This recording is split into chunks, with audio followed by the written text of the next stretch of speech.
Moore's law is sort of saturating. As resources become more and more capable, they become more and more demanded. A similar thing can happen with AGI, and I think it could be A, because of the utility, but B, because of the lawyers. I think that we are in the process of evolving not just one, but two new intelligences. Can you have truly artificial intelligent, GAI, whatever you want to call it, AGI, without pain? Are we, as humans, a series of algorithms? I think we have to say there is no evidence right now. But there is huge philosophical, religious implications. Absolutely. I think in a way, the most beneficial use may redound to us in that it is a mirror. I love when you geek out like that.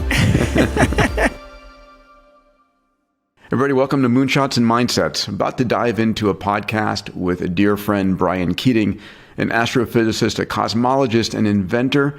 He's a professor of physics at UC San Diego, and he's also the executive director of the Arthur C. Clarke Center for Human Imagination.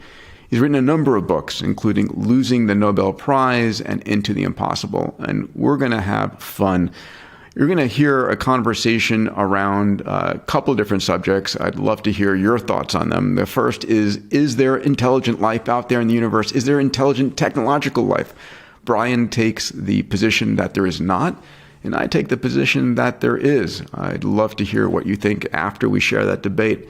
We're talking about things like Arthur C. Clarke. I had a chance to meet him, his influence on science, on technology.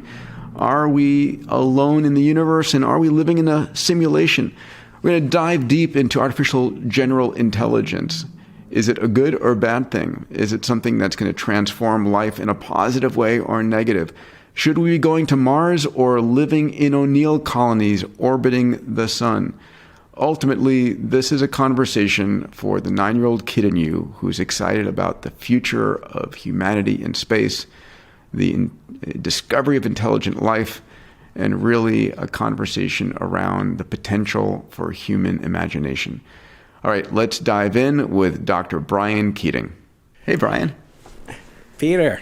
Good to see you, buddy. It's been a while. Yeah. You were my first big name guest on the Into the Impossible podcast when I started it in earnest in 2020. I started it in 2018 with Freeman Dyson as my first guest, but we didn't record video, and I really didn't amp it up until you came on and gave me the patented Diamandis bump. Well, my pleasure, and pleasure to have you reciprocate here and to talk about subjects that I dream about and I love. I've gone hard over on longevity, but the 9-year-old kid in me is still very much all a space cadet, for sure.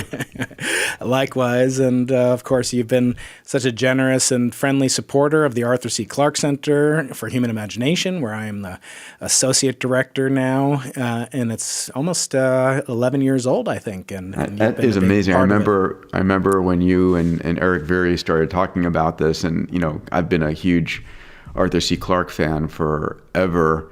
I pride myself in having known him earlier in my life. And love his stories, love his work, and anything I could do to perpetuate his vision and his ability to foretell the future was something I wanted to do. Yeah, there's so few people like him around, and historically speaking, both for his scientific, kind of science fiction output, but also his quips. The name of my podcast, Into the Impossible, comes from a series of questions that I'll ask you later on as I ask all my esteemed guests when they come on my podcast. But he said, of course, the only way to know the limits of the possible is to go beyond them into the impossible. He also said another thing, which I like to use at faculty club meetings, which is for every expert, there's an equal and opposite expert. So I like to lay that on my department chair. There's lots of great quips, right? And it's like, in the beginning, when something's first presented, it's a crazy idea. And then the second stage, it's, it might work, but it's not worth doing. And then the third stage of a revolutionary idea is, people say, I told you that was a great idea all along. It was my idea. Yeah. Persevered. And I'd love to share, if you don't mind, my memories of him, because I met him. Yeah, I met him when I was 21 years old. I was at MIT as an undergrad, or as 20, and Todd Hawley, Bob Richards, David Webb, and I went to the United Nations Conference on the Peaceful Uses of Outer Space. It's the first international trip I had done my own. And it was a big deal. I was chairman of Students for the Exploration and Development of Space, SEDS, at the time. And it was incredible when I went there, and there was this giant conference in the middle of Vienna on space, and this was the height of the Cold War, right? The Reagan Star Wars initiative is going on. And I walk into this hall, and there is Arthur C. Clarke with a group of people around him holding court. And I didn't actually know who he was. I had read Childhood's End in high school, but that was it. I'd heard of 2001 and seen the movie, but never connected with him. And so Bob Richards and Todd Hawley goes, "Oh my God, it's Arthur C. Clarke. Let's go talk to him." And so we go, and we stand around, and we start a conversation with him. In the middle of the conversation, he just leaves. He just takes off. And I'm like, how rude. That I'm really pissed. And so we end up going to hear his presentation, and he's on stage, in this UN-like forum, up on the dais. And I lean over to Todd and Bob, and I say, he's going to take us out to dinner, because he was really rude. I was just so convicted about that, such conviction. And so afterwards, I go up, and I find him, and I say, Mr. Clarke, I would love if my colleagues and I could take you out to dinner tonight. And he ends up saying yes. We go out to dinner. Of course, he pays. I win my bet that he would take us out to dinner. And it turns out he has a hearing aid, and he just thought we stopped talking. But he ended up becoming the chair of our advisory board at Students for Exploration and Development of Space. And we visited him a number of times in Sri Lanka. And the guy just had an incredible view and vision. I just saw a post that Elon made recently sharing Arthur's sort of prediction on computers and on AI. And it's still as relevant today, basically that we're birthing a new species on this planet. Yeah. And of course, this podcast game that you and I are so deeply invested in, I think it gives us both a really surprising amount of joy that we get to talk to people outside of work. And at least for me, when I get to, there's people I have to talk to, Peter, and then there's people I want to talk to, right? So you're one of the latter. Thank you, Sam. We always open our show with his actual voice saying, "Open the pod bay doors, Hal," from 2001: A Space Odyssey. And of course, the iPod got its name from the pod bay in Arthur C. Clarke's 2001: A Space Odyssey. So very closely related, a direct through line from podcasting to Sir Arthur C. Clarke that I don't think most people appreciate. Yeah, well, a lot emanates from his storytelling.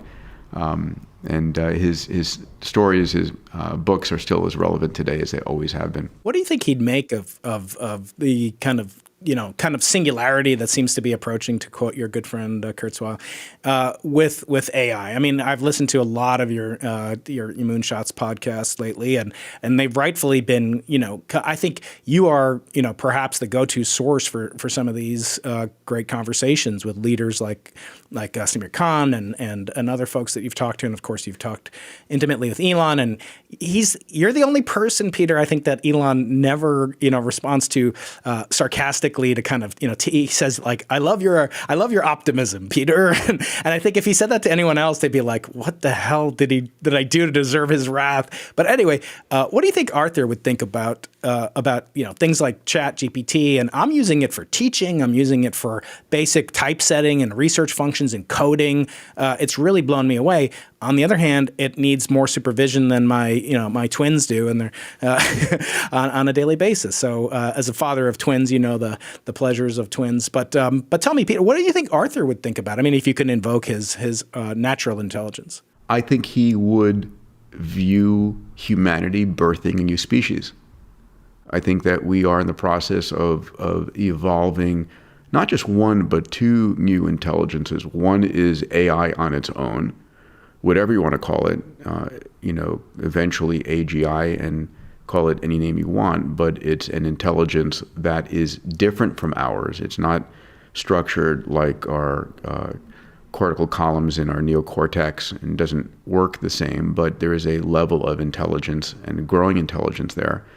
And we're also giving birth to a hybrid, right? A human AI hybrid. There will be those humans who choose not to go on the journey, those that merge with technology, and those in AI on its own. I think that's fascinating. And I one of the questions I've been pondering, and you're the right person to talk to about it, Brian, is this the inevitable process that goes on in the universe? Does it start with biological life always, and then biology leads to silicon or, pick your favorite substrate materials? Yeah, I mean, I've been wanting to talk to you about that as well. First of all, you said something, I think, recently about, kind of the pathway forward and how the age of abundance has taken us away from, using whale oil and so forth. As I point out in my first book, Losing the Nobel Prize, that was really obviated and superseded by the development of petroleum. And that was really the purview of Alfred Nobel and the construction and mining operations that dynamite enabled. But I wonder, if you think about it, and I'll just put it out there, the development of a solar panel in some ways might require whales. In other words, there might be some inevitability that you have to go through this pathway to get to Kardashev, logarithm, 10 to the minus 3 or whatever we are, Dyson, level that we're not even approaching. So I love when you geek out like that. Yeah, it's fun to get paid to do that, right? And then on the other hand, so there is this sort of inevitability towards the predecessor primitive technologies.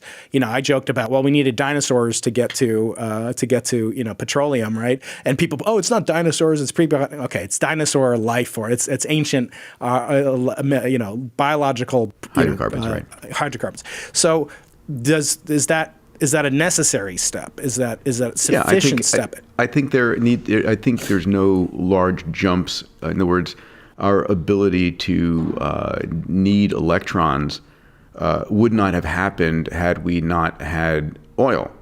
Right. In other words, we didn't create large dynamos burning whale oil.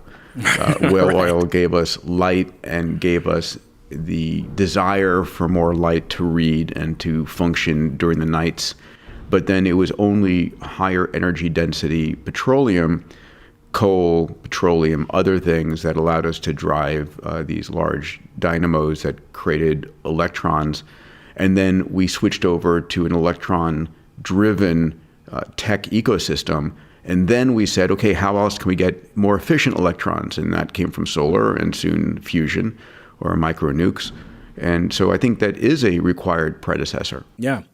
And you look at it and you see things like, computer was not designed by a computer. The first programming language, ChatGPT, is programmed on a very advanced, programming substrate, which itself is predecessors going all the way back to assembly language. But that, is even not the first step. So this kind of first start problem or cold start problem, I think is an interesting one. And the other thing I like to point out, and I'll pose this to you, do you know what Albert Einstein called his happiest thought, Peter? Did you?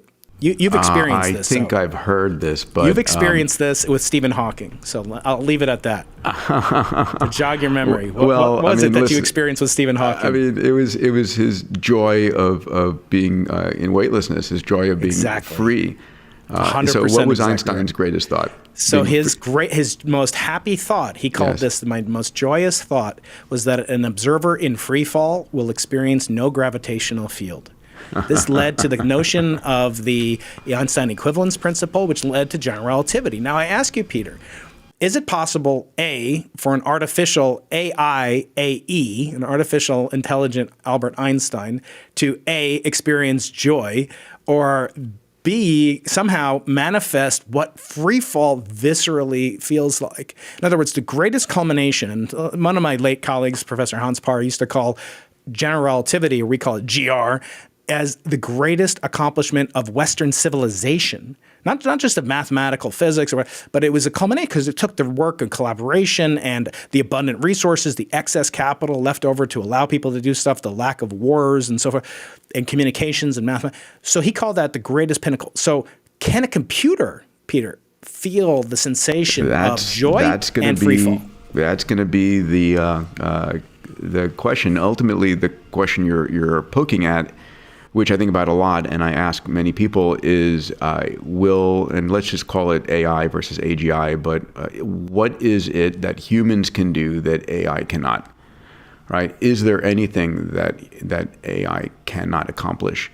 One of the conversations I had recently on the stage at A360, I need to get you there next year, by the way, was with Imad Mustak, who is the head of Stability AI, one of the top generative AI companies. And he was saying the number one thing that he selects for in his companies and his employees and his partners is passion. And that idea of passion may, in fact, be the most important last stand for humans.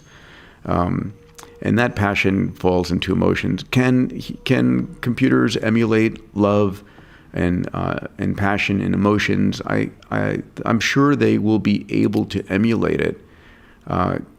Will they be able to exude it? Where when you as a human are on the other side of it, you truly feel their passion. That's going to be interesting. Yeah. What do you think? What do you feel about that?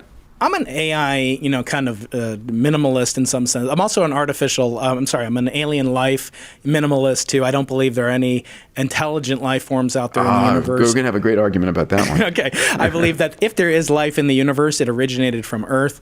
We can sort of talk about some of the ideas behind why I think that way. It's controversial. We will. And even though I'm an astrophysicist, I'm not speaking on behalf of a field that I am directly involved in. And so, like any physicist, that frees me up to speculate wildly. But the best part about it is I don't believe what I'm saying can be falsified, at least in the near term. So we could make these predictions, and I wouldn't have to pay your famous wagers of sin if I'm wrong. But Nicholas Taleb, in cheerful fashion, as he's known to do, put something out, that these tests that are passed by the chat AI engines, the fact that they're passed says more about the test than it does about the advanced ability of AI. And I sort of agree with that statement, as curmudgeonly as he normally is, that I think a lot of what we're seeing is it's sort of a mirror. What we're putting into it, like a perfect mirror, is reflective of who we are, and it can do things that we can do. But I've often wondered, can you have truly artificial intelligent, GAI, whatever you want to call it, AGI, without pain? Pain is different than love. You talked about, can they love a few minutes ago? I think it's interesting to know, can they feel pain? Just like Bentham used to say about the, being cruel to animals and so forth, that the question was not, do they have consciousnesses? Can they feel pain? And we could talk about that some other time. You've written a lot about the prospects for artificial meat and so forth in the future. But and currently right now, I've talked a lot about that. But let's go there 1 second, because I do think you can. I mean, what is pain? Pain is a a negative across the board negative impulse as a result of an action or a thought or an activity. And can you create a pleasure-pain matrix for a computer that has implications? I mean, one of the things, Palmer Luckey, the founder of Oculus, had another conversation with him at A360 this year, and he created a version of a VR headset that had explosive bolts on it that if you died in the game, it would take out your prefrontal cortex, right? And you'd be dead. And he did it just for fun, more as a piece of artwork than anything else, just to say, what would it be like if living in the virtual world had real consequences like life and death? Could you imagine creating that for an AI as well, where consequences of doing something that caused pain reduced your resources, access to power or memory or compute, right. Blew a capacitor, and would shut you down at the end, that there would be death and so forth? I believe you could create that, and in the algorithms that govern that. I mean, one of the questions fundamentally is, are we as humans a very robust, complex series of algorithms? Whether we've got quantum compute in our microfibrils of our neurons, or whether we're something else. I just finished reading a book called Thousand Brains that looks at a theory for intelligence in the mind. I think you can. I think you can program love and pain into computers. Going back to your original point, though, Brian, today's AIs, today's generative AIs, OpenAI and ChatGPT and the like, are all reflections of human data, right? I mean, the large language models simply reflect what we put out into the world. And so it reflects us. It doesn't reflect, it reflects extrapolations of what we've said and interpolations of what we've said, but it still reflects us. And I think it is exactly right, Peter. I think in a way, the most beneficial use may redound to us in that it is a mirror. So you and I can nerd out about a great many topics, from parenting twins to writing books to space to Arthur C. Clarke. But one of our shared passions is aviation, and we both fly our own little planes around and so forth. So I recall using Microsoft Flight Simulator in 1985. It was back when I knew all the names of all the astronauts that have ever come before. And you would fly in through the towers in Chicago and Urbana-Champaign, and then you'd fly right through the towers. Exactly. Now, and since then, we've moved up. You and I moved up to larger and larger aircraft, rather than the Piper Archer that they used to feature in MSFS. Now, we were flying around then, and we'd go underneath the Golden Gate Bridge and so forth, or at least I would. And I would even do that in some of the more advanced simulators, including the moving simulators. And if you've ever been in one of those, it's really, you come out, you're nauseous a little bit. You really feel, and it's not like it's a faithful representation of the graphic capability of a modern, a PC flight simulator. I mean, the modern flight simulator gives so much, but the addition of motion gives so much more reality to it. Now, building on what Palmer said, and I think he is a great visionary, imagine if in the flight simulator, when you tried to go through, the Golden Gate Bridge underpass or between the support cables, and you hit one of them, you got an electric shock, right to the sphincter region or wherever. You could design this, or you had on your helmet, like you got a little, joy buzzer on you.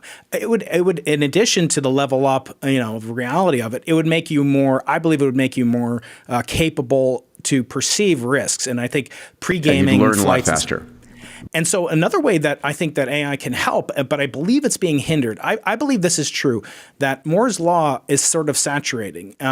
We can leave aside the GPU kind of use of it, but there's some principle, and I forget the name of it. You probably know the name of it. As resources become more and more capable, they become more and more demanded. Just like the old saying, if you want something done right, ask somebody who's too busy to do it, right? Because they have so many people asking them because they're so capable.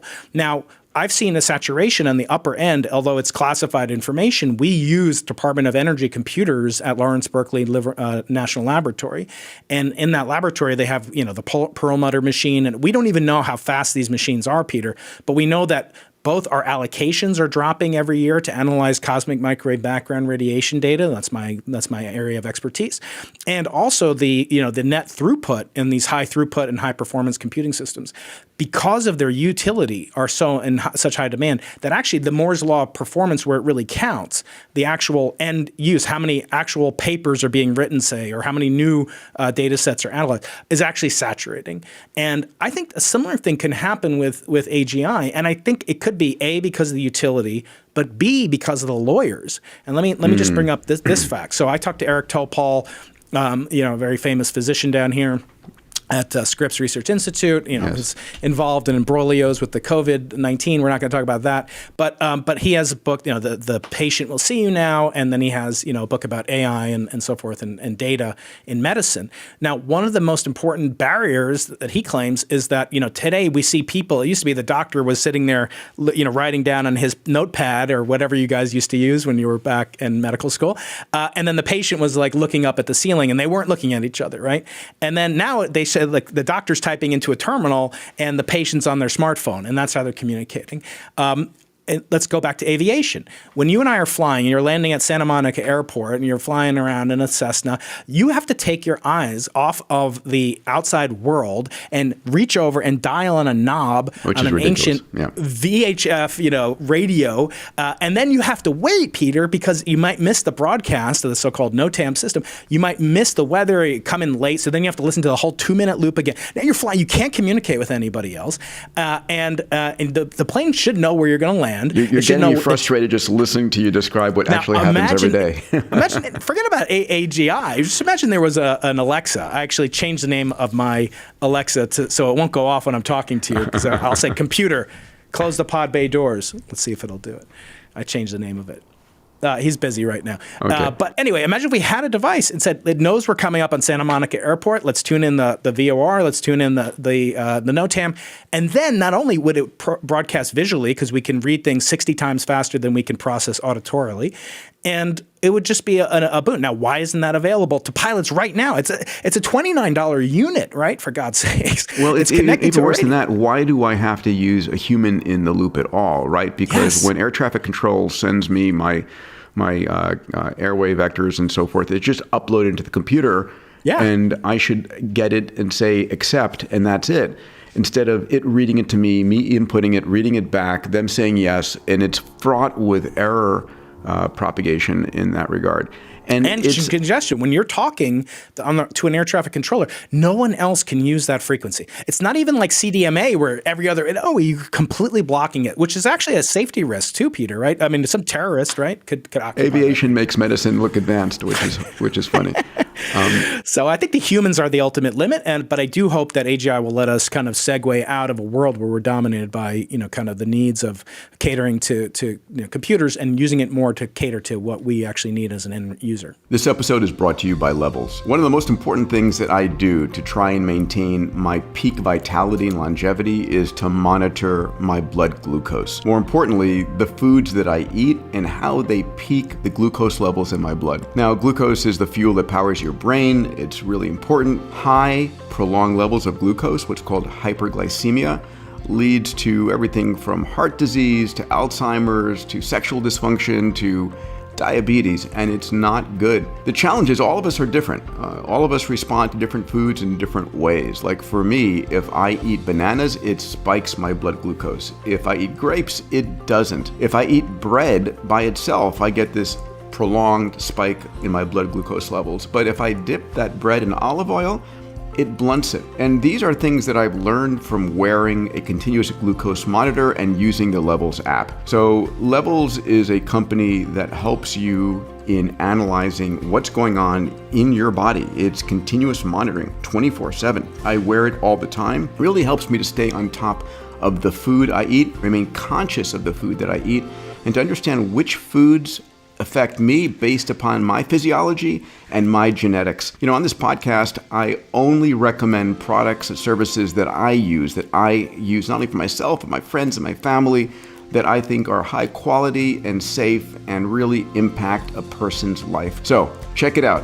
levels.link/Peter. We give you 2 additional months of membership, and it's something that I think everyone should be doing. Eventually, this stuff is going to be in your body, on your body, part of our future of medicine. Today, it's a product that I think I'm going to be using for the years ahead and hope you'll consider as well. So going back to the question of are we saturating, I recently gave a few presentations on AI, and you know this already, and a lot of people may not.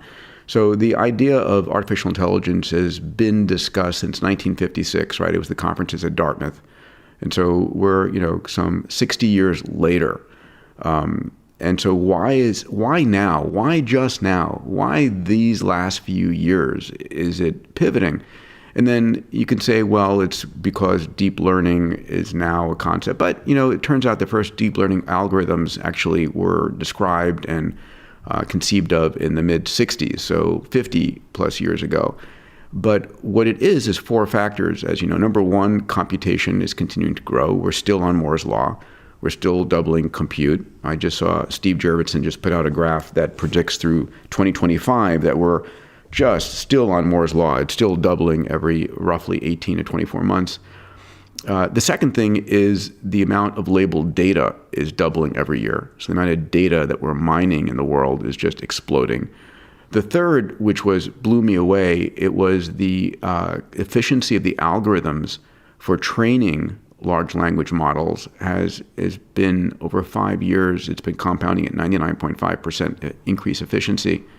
And then finally, it's the amount of capital flowing into the markets, right? A huge amount of capital flowing into AI, and which bringing people to it. And then it's self-referential, right? Because better coding algorithms are allowing you to more rapidly code and experiment.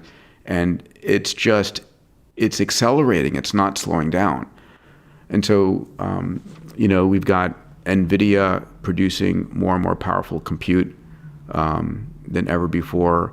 So while certain systems may be becoming saturated, and we have these traditional S-curves, right, where we have very low, slow growth and then a rapid period, and then whatever the medium is gets saturated and falls off.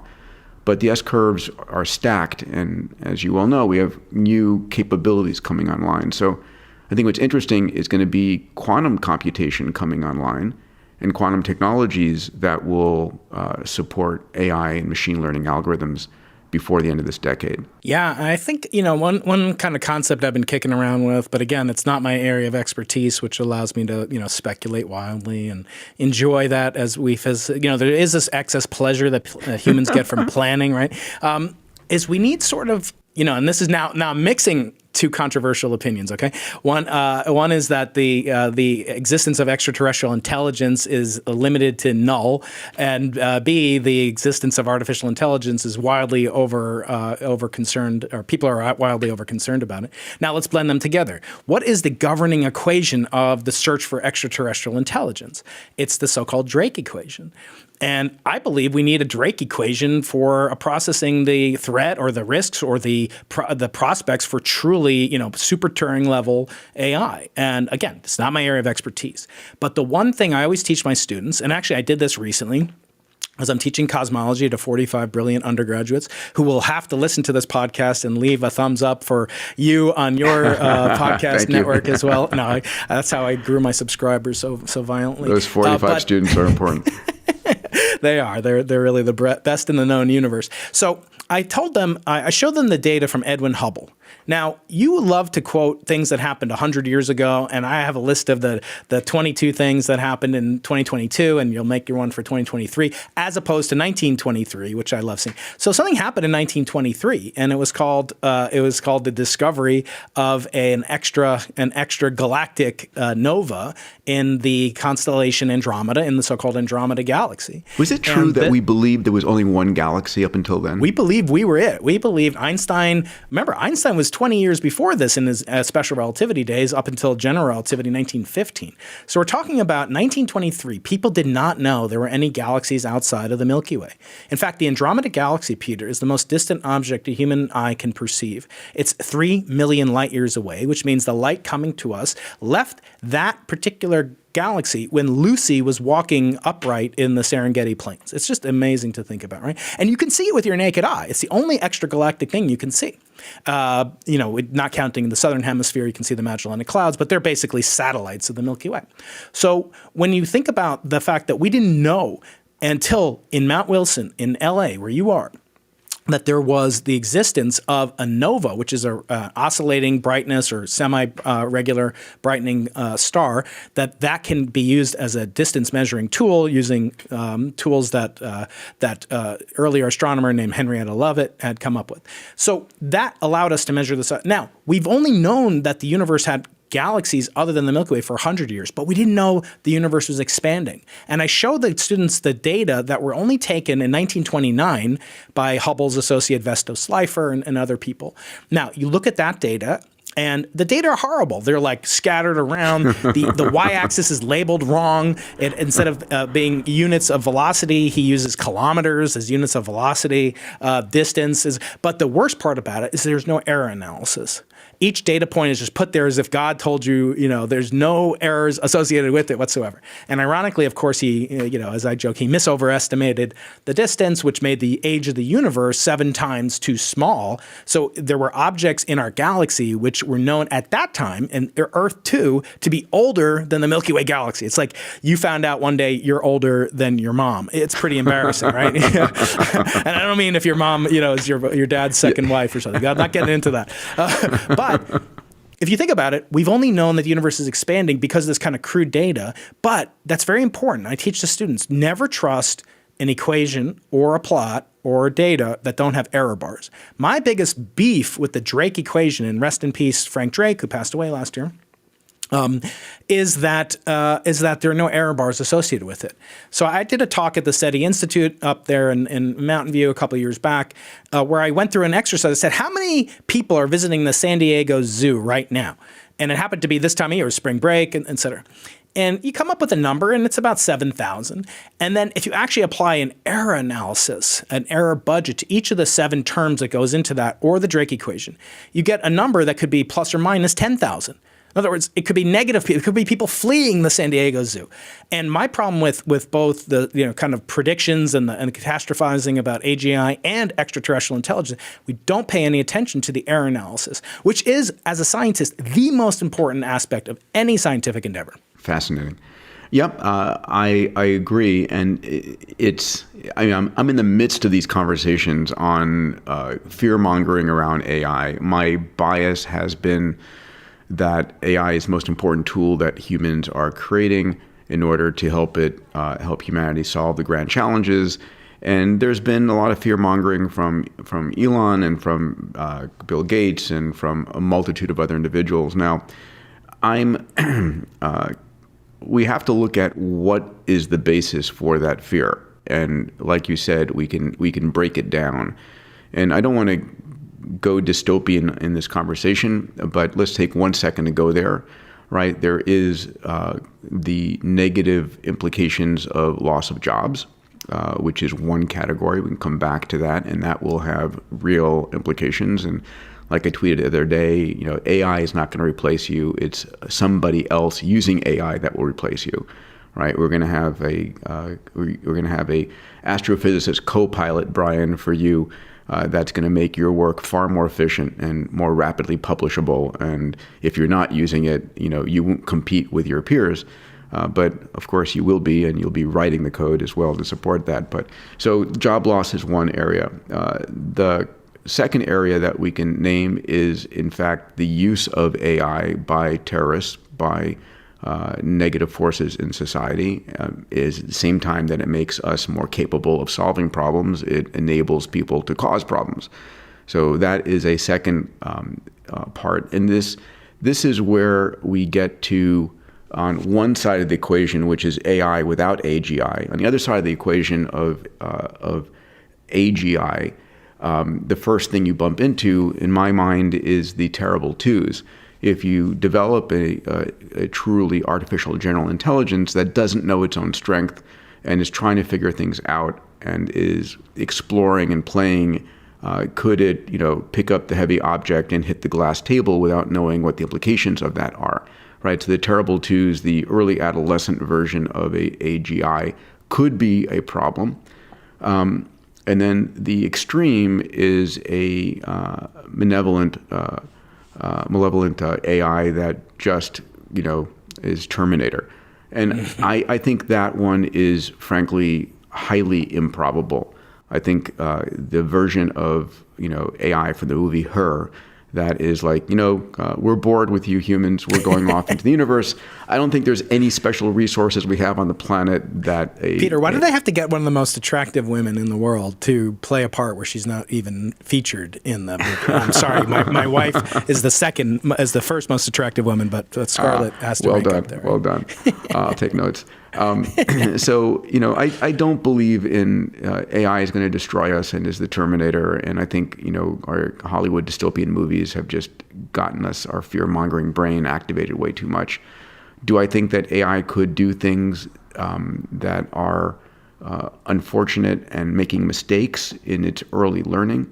Possibly. I think I personally believe that intelligence, the greater the level of intelligence, the greater it is in compassion and love and all the positive aspects. I think that the more intelligent people are, the less likely they are to be doing harm to each other. But I do think that in the early days, AGI is going to cause havoc in the next election cycle. 2024 is going to be fascinating when a clone of your mother's voice is asking you to, to vote for the other party. Yeah. Yeah, and it's really happening, and there's no sign of it letting up. The deep fakes, but yeah, as you're pointing out, the shallow fakes. The less famous people. And when you have Shirley MacLaine is always reincarnated as someone ultra famous, like some queen of Egypt or whatever, but they're never like, oh, I was the wash basins attendant in 1920s jazz club. Yeah, nobody ever gets reincarnated like that, right? But no, it's we worry about them deep faking Elon, and he tells you to buy Dogecoin or whatever, but it's really, yeah, you're right. It's what is the level of trust that we have on these individuals? And yeah, your mom asking you to do something is going to be a lot more persuasive, and they're going to be, just as video game designers and casino designers and app designers, all kind of traffic in the same milieu of human psychology in order to generate outcomes that are beneficial for their product or service. I think, yeah, you're absolutely right. This is going to be a tool that could be, potentially weaponized. Whether, you think the uses are benign because it's for your favorite candidate or not is irrelevant. How old are your twins? They're about to turn 5. So my boys are 11. And, I think about where I was when I was 11, and as you go into, teen years and you go through puberty, and, one of the concerns I have is the implications of all of this technology on pornography, right? And that where all of a sudden there are no limits. When I was growing up, it was a magazine. But what happens when it becomes, unlimited in its capacity for perversion and such? I think there are interesting, unfortunate ramifications that unfortunately our government is not even thinking about or able to contain. And so we have a lot of challenges ahead, which have nothing to do with killer Terminators coming. Yeah, and on the other end of the bell curve, it is, of course, as a loving father, it is very concerning of me. There are some tools to block, certain things for my kids, and I employ those and Chrome extensions, and I encourage people to do that because simply I believe the most, people always say time is the most precious resource because you can't make more time. But Peter, really, we waste a lot of time. I mean, it is true. I mean, you personally may not, but I know I do. I'm burned out at the end of the day. I'll scroll, my YouTube feed and just watch myself on repeat, because I'm a narcissist. but no, I don't do that. That's my not job. that much. Yeah, not that much. But then I think about, kind of the other end of the bell curve, which are the seniors, which have not only the same kind of vulnerability, and I didn't say what I believe is the most precious commodity is innocence, because innocence, and I've had on special operators on my podcast. I know you've worked very closely with them as well. I always ask them, what do you regret? And they'll tell me, Dan Holloway is a wonderful man and you should talk to eventually. And I've had very close friends and relatives that are special forces operators. And they'll always say, I can't unsee what I did while I was in combat, and I can't undo it. And thank God I did it because they wouldn't be here, Peter. They risk life and death, unlike me, a fake doctor, who's just like risking getting a chalk, breaking in the middle of lecture. But these are people who have to have their innocence taken away, and thank God in some sense that they didn't succumb to not being innocent. But kids have this innocence that must be cherished and it must be protected because it's a one-way ratchet which can never go backwards. And on the other end of the bell curve are the people that you just mentioned, which are the elderly, which have real political power. They have capital, and they're also vulnerable to this. I mean, you think my twins have long known that if they want me to shut up, they just pretend they're swiping my face. They act like I'm an iPad. They can just change the video. But elderly, they might not be as tech savvy as young people are. It's hard enough for me to keep up with it. So now imagine that combined with purchasing power, manipulation combined with purchasing power. That's really scary. And I don't see anybody addressing these ethical implications. I wonder what you think about your friend Elon And he is such a mercurial and interesting figure. I wonder, if you could kind of, convey what you think he might answer to the following question. He's obviously a space geek. He's a lover of not just, going to Mars. And as Martin Rees said, Elon wants to die on Mars. I hope he doesn't die on impact. But he's willing to take these risks, which is saying something, because he is a doting, caring father. He's got 10 kids, I believe. It's hard, when the current known count. Yeah, when you have Poisson errors, Peter, on a number of kids, you're kind of at the upper limit. But God love him. I mean, he should. And he should have as many kids as God or Mother Nature will provide. But we have the situation in astronomy with Starlink, and I have a Starlink unit, but it is causing, challenges for optical astronomers, but more so will cause problems for microwave and radio astronomers. And he's talked and he's engaged, and it's true. He has endeavored to blacken the satellites to make them less visible. But Peter, as you know, I study the cosmic microwave background radiation, the thermal relic of the Big Bang, the most ancient photons in the universe, which just so happen to be in the Ku band and Ka band. And with thousands of satellites darkening the sky, there's no way to darken something. Let me just tell you, for those that may not know, there's no way to darken thermal radiation. It makes it worse, right? So I wonder, how do you think he weighs these grand challenges? And it is almost ethical in a sense. Like if he knew you couldn't darken them optically, and they were just going to be glowing bright with the Olber's paradox type brightness, what do you think he would endeavor to do? I haven't had this conversation. I've had many conversations with him. I spent hours with him last Sunday at a friend's birthday party. Next time I'll ask. But number one, he's doing what is legally allowed to be done, right? So he applies for FCC licenses to launch 30,000 satellites, maybe more. He's gotten licenses to launch, on the order of 10,000 plus. And I think, if I'm channeling my inner Elon, he would say the best place for these observatories is not Earth orbit. It's on the other side of the moon. It's going to be in Lagrange points. It's going to be away from Earth's radiation, transmission, and that we have a short period of time during which we are burdened by that. That we're going to be back on the lunar surface in 3 years' time, probably. And that started with one of the graduates of UCSD, Dr. Jessica Mayer. She may be the first female to land on the moon. Yeah, well, and I'm thinking with Starship going there, probably first delivering, and the ability. I mean, Starship, once it's up and operational, and we're recording this a week before the presumed first flight launch attempt, the week of April the 20th, and we'll see. I'm hopefully going to fly in to Boca Chica, and Elon said his goal for that mission is that it doesn't blow up the launch pad. I say, okay, that's a great goal, and we'll see how far it gets. Even if it does, he'll say something like, it's just a scratch. It's just a scratch. It'll buff right out. It's so cheerful when these billion-dollar machines explode. But yeah.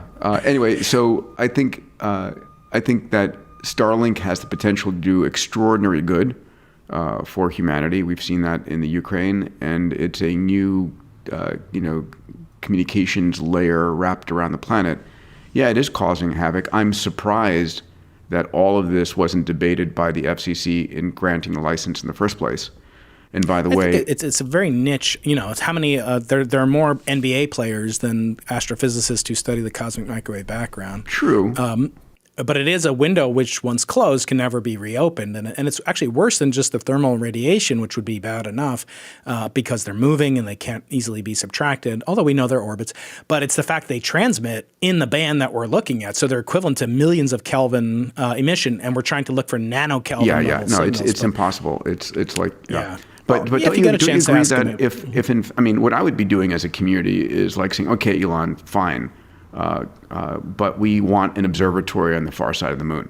I've often thought about that, of how to approach him. And he is a physicist, and he did graduate from, a University of Pennsylvania, one of our close colleagues on the Simons Observatory, the most ambitious and most expensive observatory ever funded to do what we're doing. It's a $190 million project by the time it's done, funded by Jim and Marilyn Simons and the Heising Simons Foundation, New York and the Bay Area, respectively.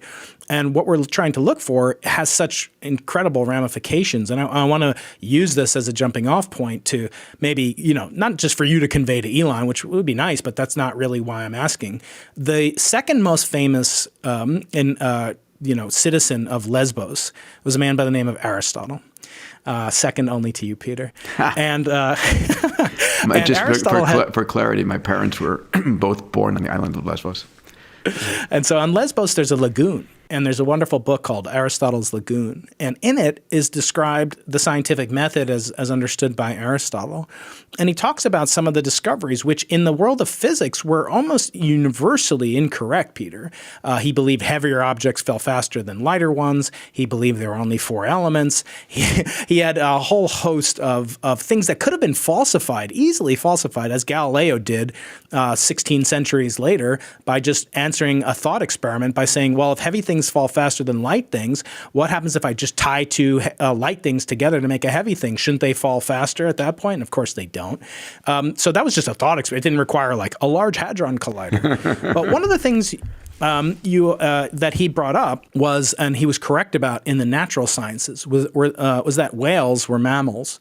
And it really wasn't understood until Aristotle came up with that by observing in the lagoons of Lesbos in ancient Greece this fact, which he observed, constructed a hypothesis, did more observations, inductive reasoning, and then came up and utilized this to roll the scientific method.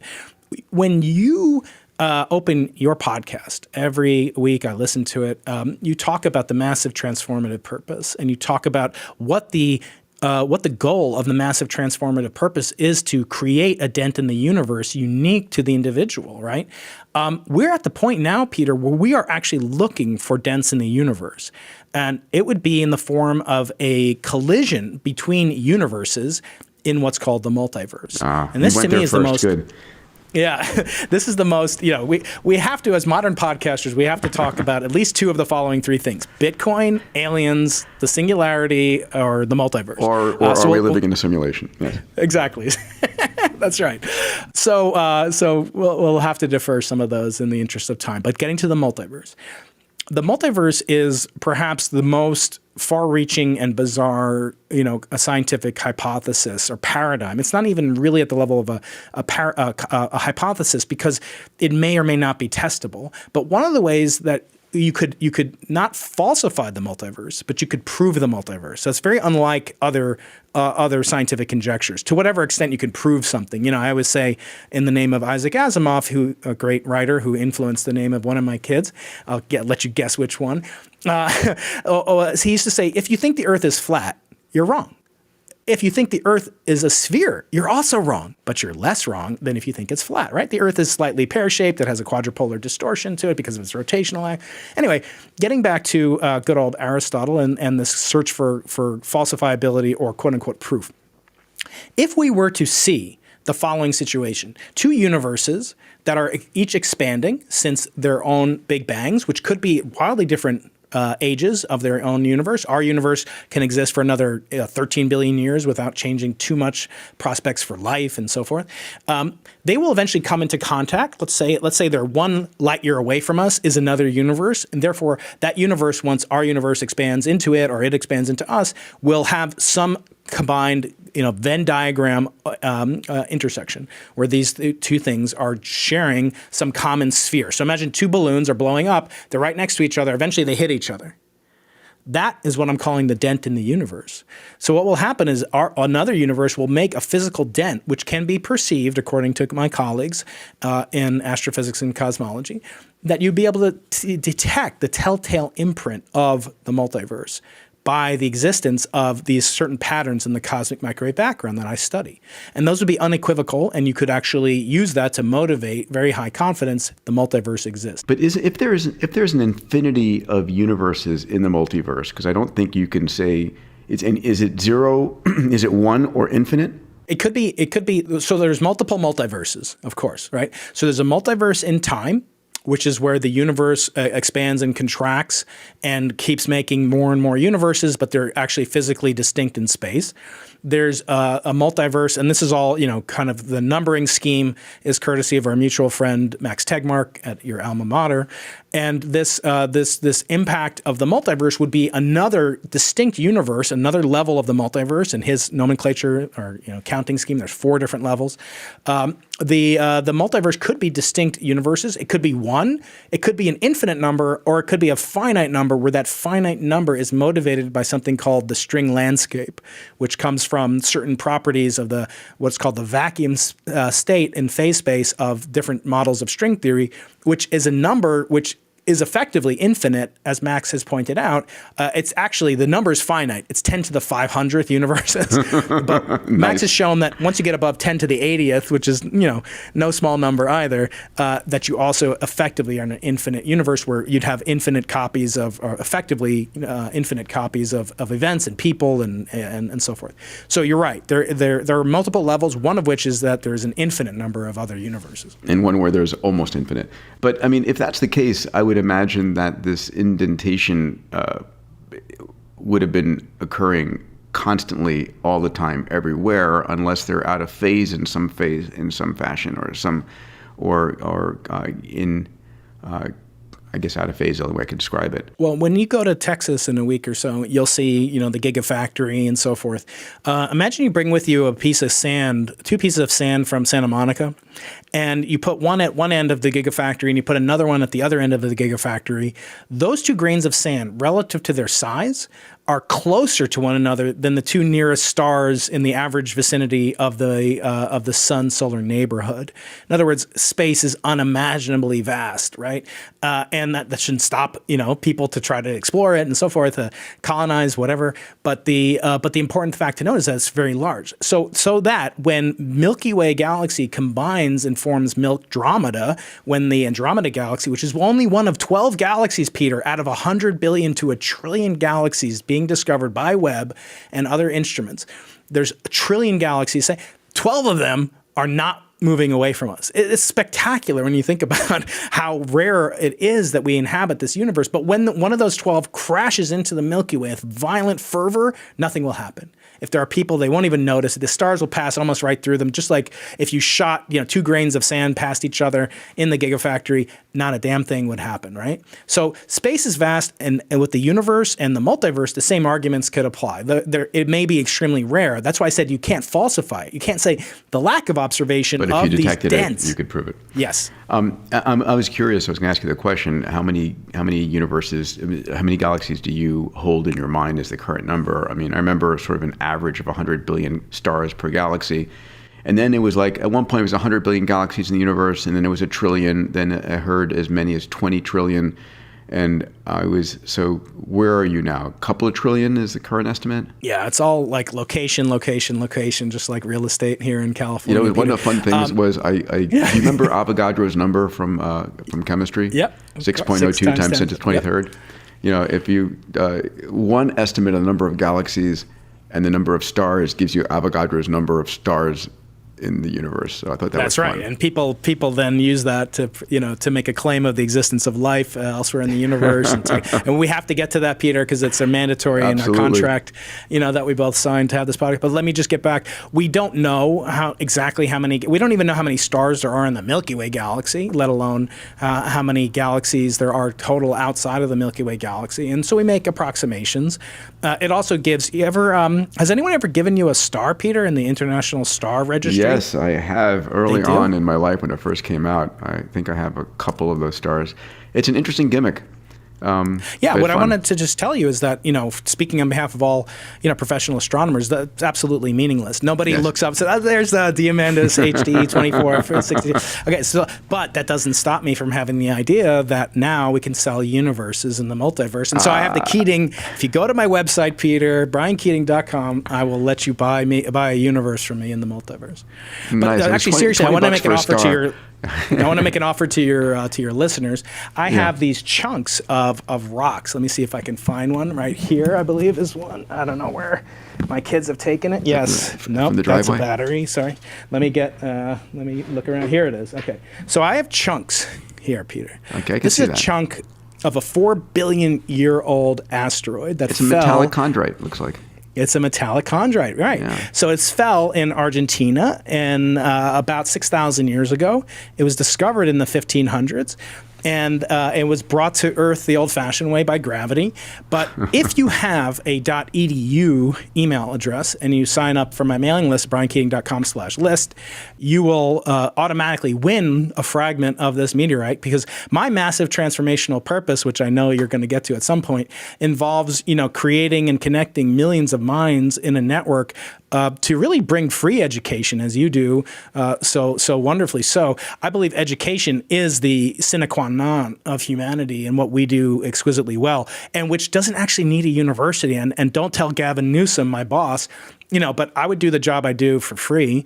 I'm a public school employee, so I don't get paid all that much, but I do what I do because I love it. But I also am under no illusions that there aren't better teachers than me, that AI won't supersede me. If I recently recorded the first ever audiobook by Galileo with Frank Wilczek, also of MIT, and Carlo Rovelli and others.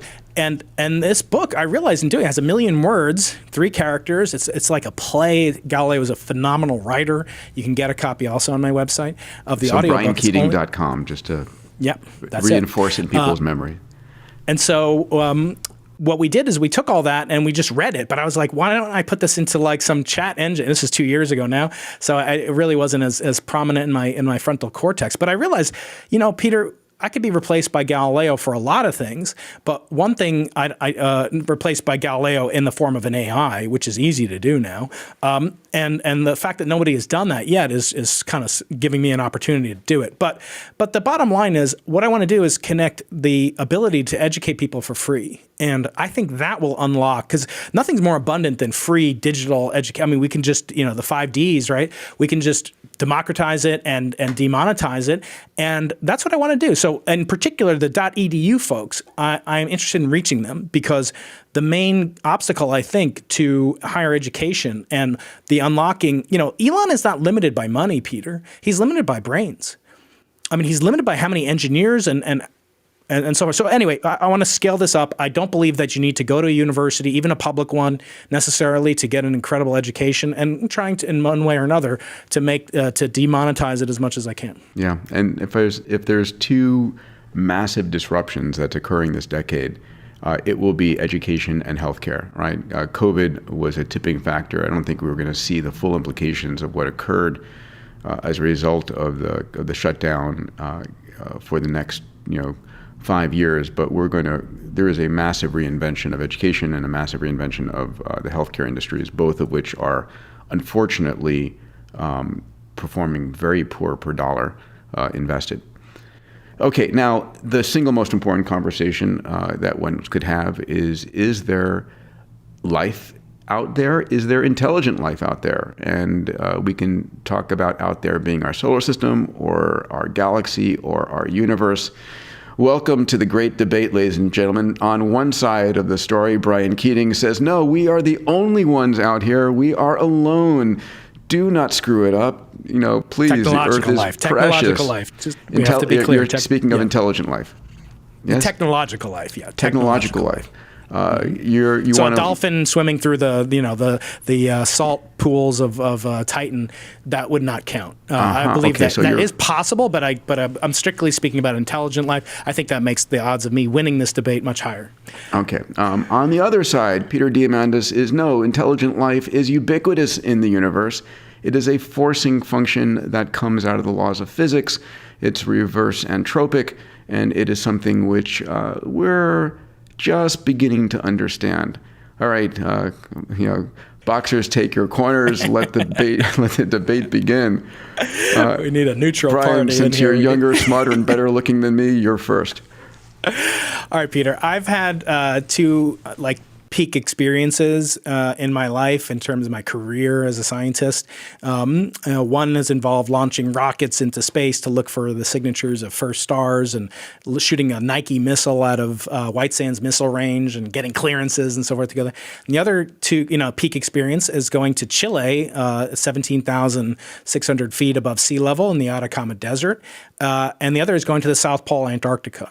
And all three of these environments share something very starkly similar. And that is they have the possibility for life in the deserts of White Sands. There is life. In the desert, in the Atacama Desert, there is life. And in Antarctica, there is life, and it is actually considered a driest desert on Earth. It's actually drier than the Sahara by precipitable water vapor content. And it's also very high. It's 9,000 feet above sea level. I've gone there. Every time I go there, one of my kids asks me to bring back a penguin, because he likes – you ever meet one of these people that goes to a restaurant and they can't decide between chicken or fish, Peter? Well, if you eat a penguin, he doesn't eat them. He just loves them. He thinks they're the cutest things in the world. So – there's a couple penguins. There are a couple of giant, imagine a seagull on steroids, just inflated up, like Jocko Willink flying through the air. They're called skua birds.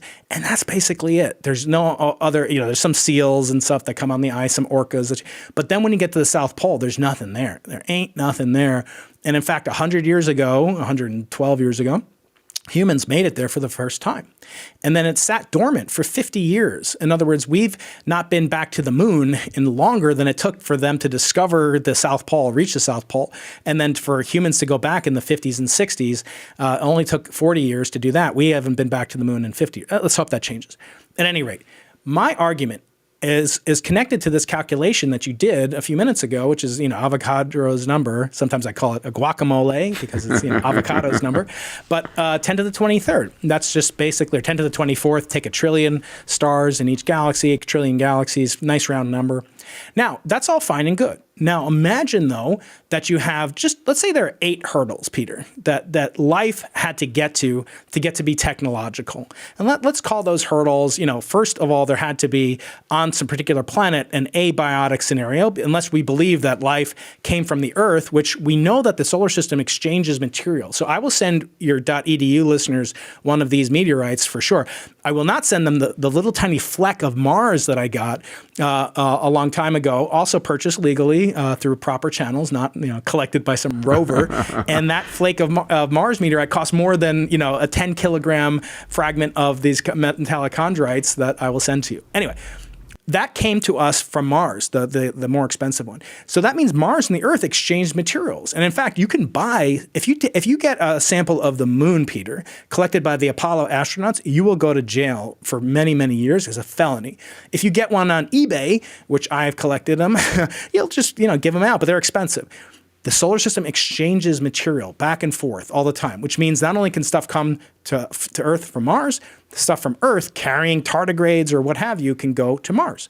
So first of all, the non-observation of life in our solar system, it has to count at some level for the fecundity factor, and I call it fecundity factor. How probable with life pre-existing to find a birth, a place of residence residing in the solar system. It is exquisitely low. We don't know exactly. It's very difficult to quantify it. Because as our friend Carl Sagan, I haven't had on the podcast, but I had his widow, Ann Druyan, and his daughter, Sasha, who are both lovely women. I had the first mother-daughter team ever in podcasting history in the sciences, I believe. Anyway, as Carl Sagan said, lack of evidence is not evidence of lack, or somebody said that. He could have said it. What I'm saying is, let's say this trillion number, let's say it's up against the following odds. There's 8 hurdles that life elsewhere in the universe had to get to. It had to go from inorganic materials. It had to go from hydrocarbons. It had to go from hydrogen, then carbon, and so forth. It had to form on a rocky planet, perhaps. It may not have to be even carbon-based. It could be silicon-based. Let's ignore that. We had whales, as we discussed earlier, and that led to, and we had prebiotic, algae and so forth that led to the existence of oil and petroleum. Let's ignore. Let's summarize. Let's say there are 8 factors like that. There has to be an outer planet like Jupiter to suck up all the inbound asteroids, which this thing came from before it impacted the Earth, and sucked up the real killer planetesimals that could have destroyed the Earth and all life in it. It has to have a moon not too close to us, and the tectonic activity, a spin rate, a diurnal period. So there are very many properties that have. Let's say there's 8 of those factors. And let's say, unlike what most people, believe that each individual term is incredibly improbable, let's describe it a pretty high probability for each of the 8 terms. Let's call it 0.1%. So 1 part in 1,000. Let's say there are 8 of those. What happens if you take 10, you raise 10 to the minus 3 to the 8th power? You get the same number, 10 to the minus 24. Okay? So that means there'd be either 0 or 1 other life form in the known universe. Now, again, I said before, I hate when scientists don't use error estimates. The problem is, how do you estimate something that may have occurred only once? All the contingent factors, and that's just to get to life, let alone, that could be a dolphin, as I said, swimming through a methane pond on Titan, which we don't see. But now to get to iPhones and technological life, I just think the odds are incredibly low. And as I said, I've been to Antarctica. Antarctica, people will say, well, there's so much room for stars and life in the universe, and each star has 10 to the 3 planets or planetesimals orbiting around it. Okay, so you can increase it to whatever you like, but Antarctica is 1/7 of the continents of Earth, and I've been to it. And as I said, just the mere availability of real estate says nothing about the probability for that real estate to be inhabited. So I turn it over to you to decimate those arguments as you see fit. Okay, fair enough. So first of all, we know that the building blocks of life, the basic amino acids for even nucleotides that make up DNA, are present in the interstellar medium, right? We have seen that, we've observed that through your colleagues in astronomy. So we can say that the prerequisite building blocks that could lead to the early formation of life are out there, and for that reason, any place that has, for liquid-based water life, that these materials can rain upon, has a possibility of creating early life forms, right? So our planet's 4.5 billion, and call the universe 14.5 for round numbers for the moment. So we believe life came into existence on this planet about 1 billion years after the Earth roughly cooled. And so if we look at I'm going to be focusing on advanced life. If you look at what the highest atomic number element that the human being needs to survive, I think it's iodine at around atomic number 56. And if you look back at when iodine probably came into existence in our universe after a series of supernova, I remember I had this conversation with Dr. William Fowler, who was won the Nobel Prize for stellar evolution. His estimate was about 1 billion years after the Big Bang. We would have had enough birth cycles of stars to get iodine. So let's assume that life will have formed on planets, because I do think that any planet that has liquid water and is within a decent radiation shield, that the pre-ingredients of life reigning on the surface will ultimately lead to some single-cell life forms, some self-replicating life forms. We've seen the experiments over and over again where you put these materials together and they eventually lead towards that process. So now the question becomes, how many of those might have come into existence over the last, let's not say 10 billion years, let's say 1 billion years. And how far has that come? I mean, the argument that's typically made, Fermi's paradox, is where are they, right? If in fact they evolved, where are they? And I had an experience which was a centerpiece for me here. I was with my dad in Greece at a place called Mount Athos, which was a observatory up in a place of worship, a church up in the mountains in Greece. And it was 6 o'clock, and it was time to call all the priests to prayer. And this old priest, long white beard, long white hair, black outfit, very typical, walks up, and there's this bell in the center, and takes his cane, and he hits the bell to call all of the priests to prayer. And in that moment, my cell phone rings. And it was like this cathartic moment. I'm like, oh my God, here is this society depending upon audio frequencies to communicate with each other. And in that same moment, little do they know, they're being bathed at 800, 900 megahertz and 2.4 gigahertz frequencies. They just don't have the tech to perceive it or communicate. And so, as we know, the Drake equation, one of the elements of the Drake equation, which is the number of stars and the percentage of stars that have planets and the percentage of planets that are in the right Goldilocks zone and the percentage of those that form life, and ultimately it ends up with what percentage of those life forms make it to a point where they're transmitting in the radio frequency, and how long does that species survive, was the old dystopian point of view, between the time they come up with, radio Marconi in the late 1800s to the point where they blow themselves up in a nuclear war. That was sort of like, are they 100 years old?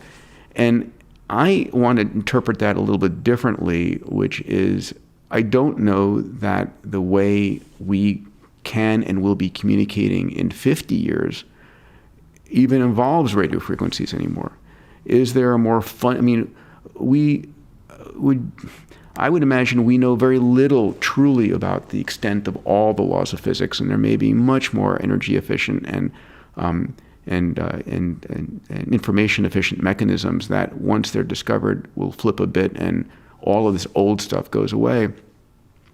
But the other side of the equation as well is, at some point, have these intelligent life forms gone and built starships and gone out and explored the universe? And if they have, where are they?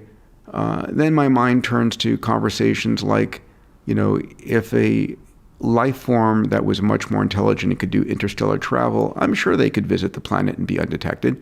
I don't think that we would be obviously, and the scientific method would have them come and observe us and take samples and do everything without disturbing us. It's the prime directive, if you would, of Star Trek. And then the question would be, actually, at some point, would we become digital? Would we, in fact, not want to physically maintain our bodies and go in starships? Would we upload ourselves? Would we transform ourselves into a technological intelligence that doesn't need to go out and explore physically? So, I mean, these are the questions I have that, for me, the probability in all of these, 2 trillion galaxies and 100 billion stars that we're alone, seems to me a false premise. Here's the question. I think we're going to find out whether life evolved independently. We'll have a few shots on goal on Mars, in Europa. We'll find out, when you look at its whatever life form, whatever coding it uses, is it identical? We'll know whether it came from Earth or not, right? We'll know whether it originated from, panspermia theory, where life has been rained upon the Earth, and that's where it started. Hey everybody, this is Peter. A quick break from the episode. I'm a firm believer that science and technology and how entrepreneurs can change the world is the only real news out there worth consuming. I don't watch the crisis news network I call CNN or Fox and hear every devastating piece of news on the planet. I spend my time training my neural net the way I see the world by looking at the incredible breakthroughs in science and technology, how entrepreneurs are solving the world's grand challenges, what the breakthroughs are in longevity, how exponential technologies are transforming our world. So twice a week, I put out a blog. One blog is looking at the future of longevity, age reversal, biotech, increasing your health span. The other blog looks at exponential technologies, AI, 3D printing, synthetic biology, AR, VR, blockchain. These technologies are transforming what you as an entrepreneur can do. If this is the kind of news you want to learn about and shape your neural nets with, go to demandis.com/blog and learn more. Now back to the episode. Yeah, well, you said a lot of very, I think incontrovertible facts. I mean, one of the things that we talk about in space exploration is looking for water. Well, I'll give you water. That's table stakes. Water is made of the most common element in the known universe, which is hydrogen, and the sixth most common element, which is oxygen.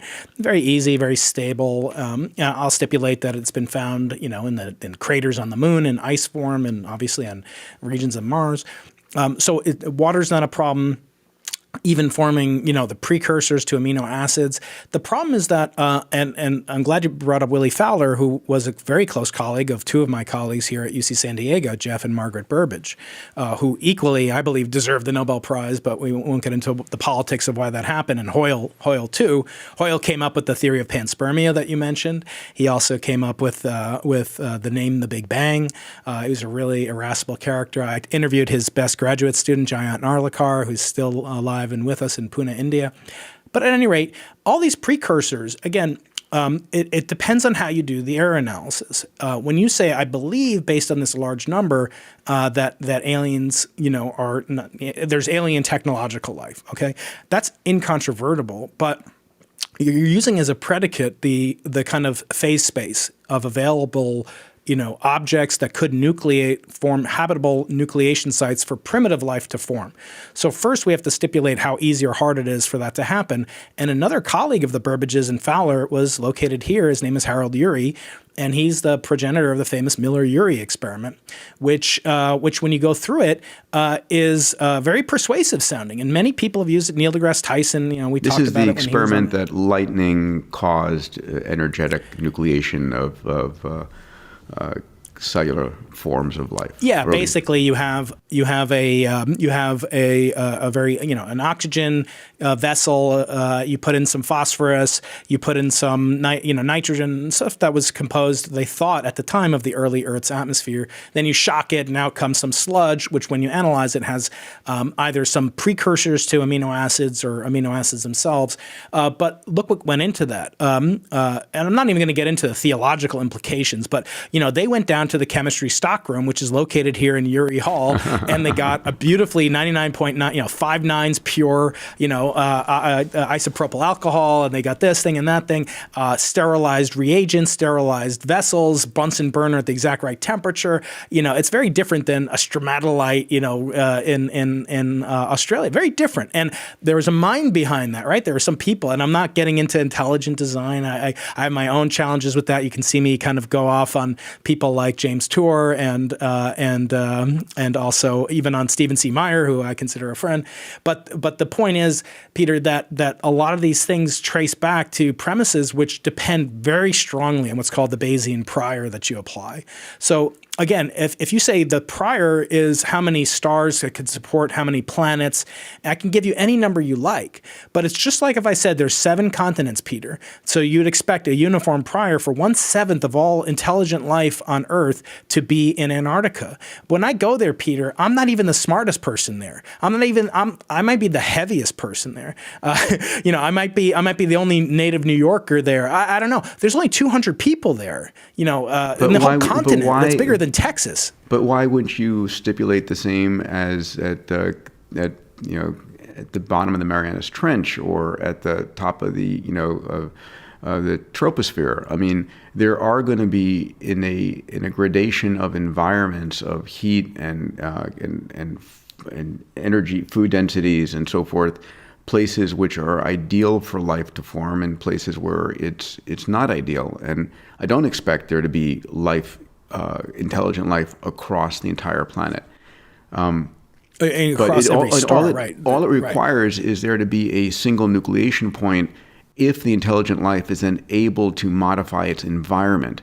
And then it's going to modify its environment at where it takes the least amount of energy to modify its environment. It's going to migrate, if it's intelligent, to the places where it can create food and shelter and protection and so forth. So the question really is, in the course of a period of time, is there a local or an absolute maxima or a local maxima for that period of time where intelligent life can form and then maintain itself? I think that's really the conversation. One argument that people have used, not original to me, is that you can't have metallurgy in the troposphere. You can't have metallurgy in the Marianas Trench.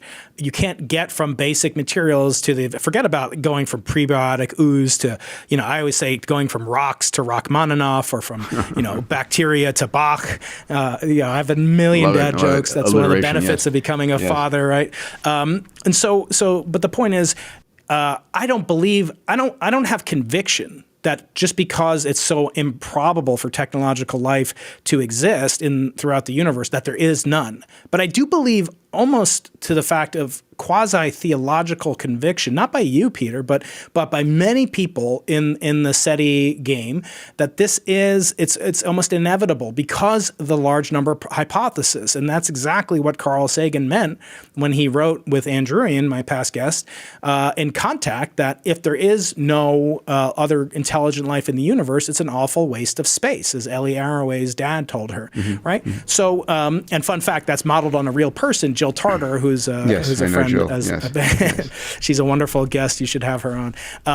But the bottom line, Peter, is there's no saying what a waste of space is. It's a teleological implication, and I think we need to have a little bit of what Aristotle would kind of indulge us to have, and beg our forbearance that there is a tendency to extrapolate from sort of our own, maybe kind of pedestrian or parochial observations, and say that these are universal things. But I do think you're right, that if there are technological life forms, they may be computers, they may be artificial intelligences, which can defy the laws of physics that afflict us, and namely that they could travel at the speed of light.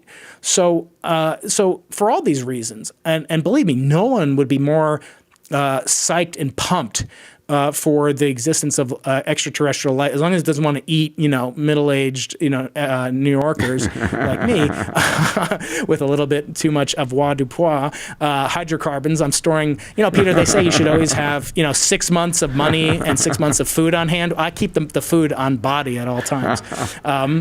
Maybe you can help me with that with your medical training. But so I do believe it's something which dovetails back with where we started, which is that we need kind of a Drake equation to assess the likelihood, where we assess the probabilities, the priors, in a Bayesian sense, and take in all the data and assess it. Maybe this is something where AI can help us with once they have their own kind of brand of Drake equation for AI. I think you're right. But I also turn to a recent example. It wasn't too long ago that we thought planets were scarce. That, in fact, the best astrophysicists, astronomers, scientists in the field, when you looked at, in the early days of the Drake equation, the percentage of stars that had planets was deemed to be relatively low. Even though we live in a solar system of 8 planets and 1 dwarf planet. Okay, fine. I'll go there. But we're finding planets everywhere now. I mean, all of the observatories we've launched is disproving that. We're also finding black holes at the center of every galaxy. We're finding galaxies all over the place. I mean, whenever we have deemed to constrain these things, we've been wrong over and over again. I mean, that's my observation of it. Maybe there's the reverse, which I just don't know. That's true. And as we said earlier, we didn't know of any galaxies outside of the Milky Way until less than 100 years ago, as you will include in your newsletter this year. Yeah. And so it's a startling testimony to how brilliant and capable the human mind is. But the bottom, kind of underlying fact is that I think we have to say there is no evidence right now. It doesn't mean that there is no existence, but there's no evidence that we have of anything remotely like that.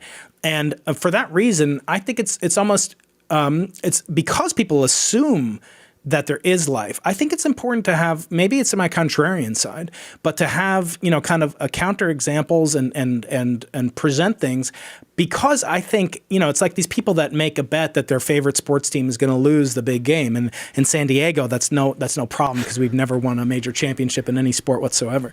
But the bottom line is, no one would be more excited. No one would be more thrilled, because from these individuals or species or artificial intelligences, they have survived. They've gotten past the great filter, perhaps, if there is one. They've also been able to master laws of physics and laws of sociology and communication and so forth. So I think a physicist, most of all, would appreciate the existence. And that's why maybe I'm hedging my bets and being a contrarian, but I think I'm bolstered by the fact that there are a great deal of hurdles to it.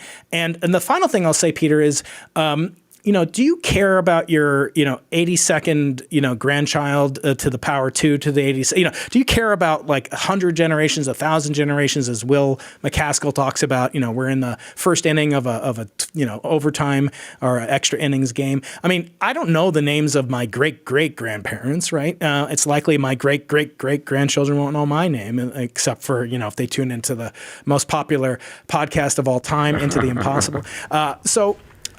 But I like to think also we've explored the local area of the galaxy quite well, and it's true we've only dipped a thimble into the ocean, to use Jill Tarter's metaphor, in searching the universe. But let's say there is life in another galaxy. It's 3 million light years away, Peter, and I think it's almost. It is becoming a branch of philosophy at that point. Like, could they be existing?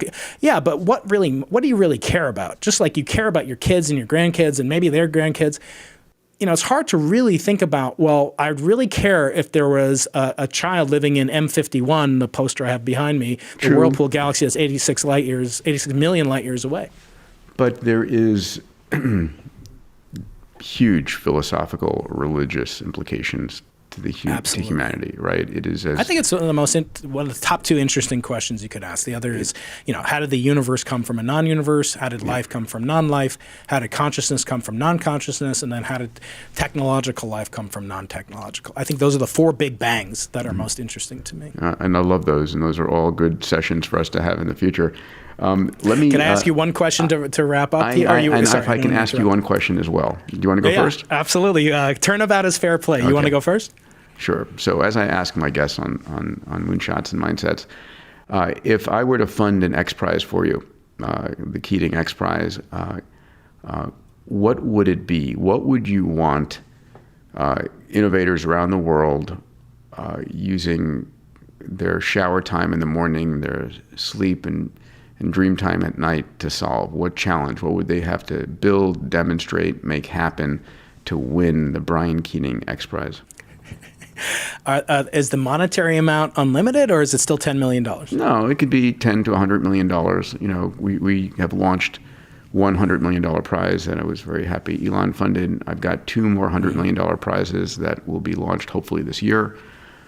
So a lot coming, but let's put it in that decade. Yeah, it's hard, and I know I'm speaking from a place of great privilege to say this, but I am among the 4 or 5 leaders of an experiment that's close to $200 million by the time it's finished, and that is kind of born of conversations and visions of Jim Simons and myself and David Spergel and my colleagues Suzanne Staggs, Mark Devlin, Adrian Lee, and this is to really go back to the beginning of time and understand whether or not there was a Big Bang. We don't know, Peter, if the Big Bang occurred once, many times, is still occurring.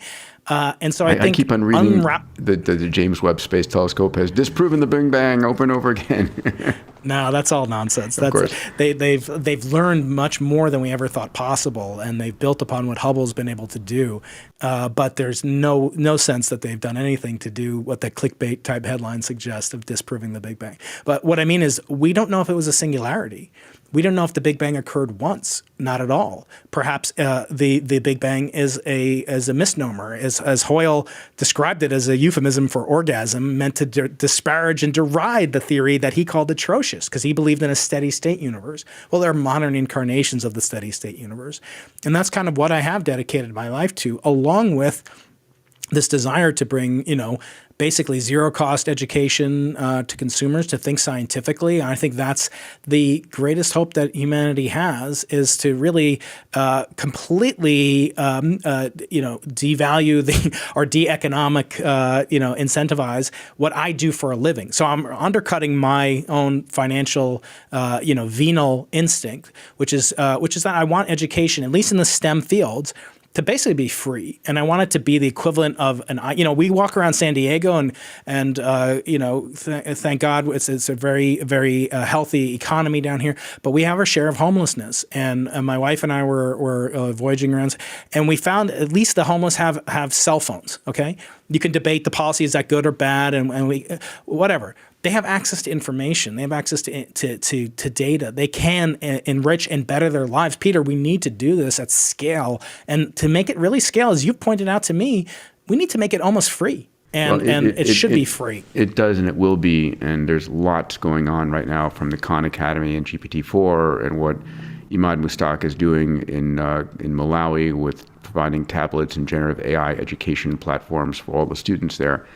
But coming back to the Brian Keating X Prize, what's the grand challenge? What's the problem you want to solve? Is it in education? Is it in astronomy? What would you want teams doing, building, creating here? I think it would be to cultivate in education a global brain that would then turn itself, using the power of imagination and curiosity that I, again, contrarianly think are unique to the human species, until proven otherwise. I'm open to being proven wrong. But yes, it would be to effectively to determine a way to make a free university available 24/7, 365.24 to every human being on Earth. Because imagine that Elon's parents they never met, right? Imagine, and I know he's had great troubles with his father. I had trouble with my father, but let's ignore that. If there's got to be more Elons. There should be some Ilanas. There should be people. The world is vast, and the 8 billion people that need to maintain our ever burgeoning path to make a dent in the universe, as you say.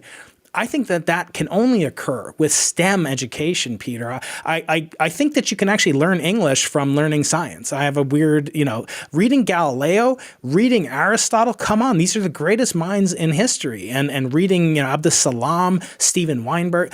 They're incredible contributors, not just to science, where they excelled in won Nobel Prizes or the equivalent thereof, but they have a gift for communication, as Feynman would say. You have to be able to explain it in simple terms. And as Einstein said, but no simpler. So we have to get to this, raise the baseline level of STEM education, and that will allow us hopefully to value life, to think of life as precious, preserve the precious human capital. I believe every person is made in the image of God.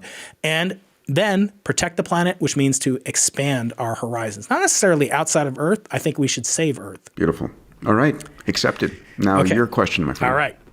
Your question is the following, and I usually ask 4 of these questions, but I'm going to ask just one, and it's from Sir Arthur C. Clarke, your old friend. I never got to meet him, but Arthur said many things. He said any sufficiently advanced technology is indistinguishable from magic.